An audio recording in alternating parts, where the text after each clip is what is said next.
30 years ago, a franchise was born. But you have never actually seen the original mission. Impossible, not really. You think it is just a fun 90s action movie about a guy hanging from some ropes.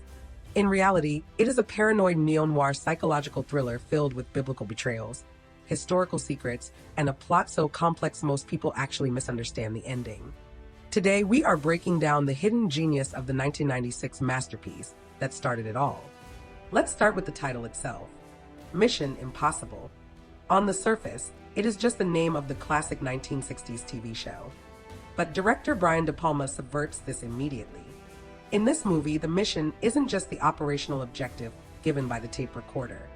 The true mission is an ideological test.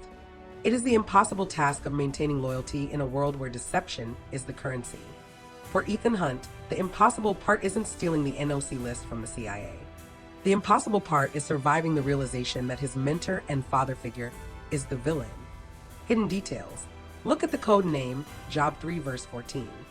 In the Bible, the book of Job deals with a loyal servant who loses everything and feels betrayed by his creator. This parallels Ethan Hunt, the loyal agent betrayed by his mentor, Jim. Background information and stories. To understand this film, you have to understand the era. It was 1996. The Cold War had just ended. Spies who spent decades fighting the Soviet Union suddenly had no enemy left to fight. This real-world anxiety drives the entire plot.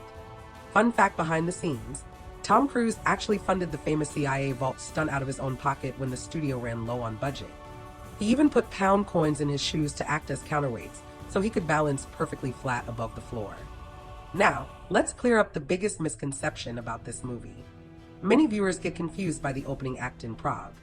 They think the IMF team made stupid mistakes that got them killed. They didn't. The entire Prague mission was a setup from the very beginning. IMF director Kittredge already knew there was a mole. He sent Ethan's team in as bait to catch the traitor. The mistakes weren't accidental. The trap was structurally designed to fail so the mole would reveal themselves. Another detail people miss?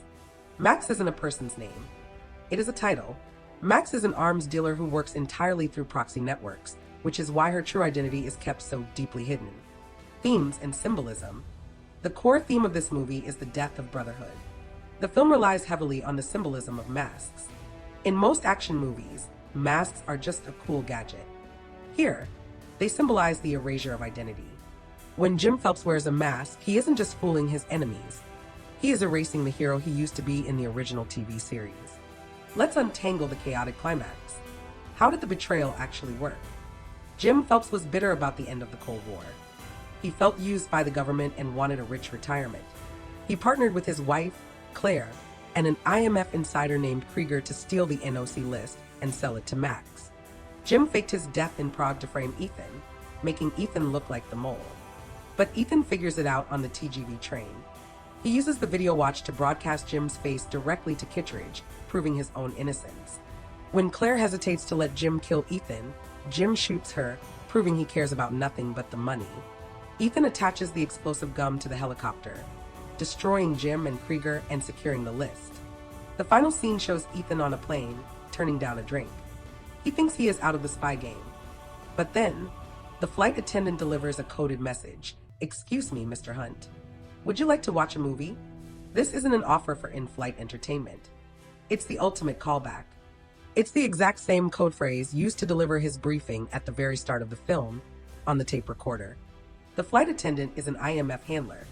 Choosing the word movie signals the agency is offering him a new mission. The cycle begins again. Ethan accepts that he can never have a normal life. He is the ultimate weapon and the world will always need him. Drop a comment below.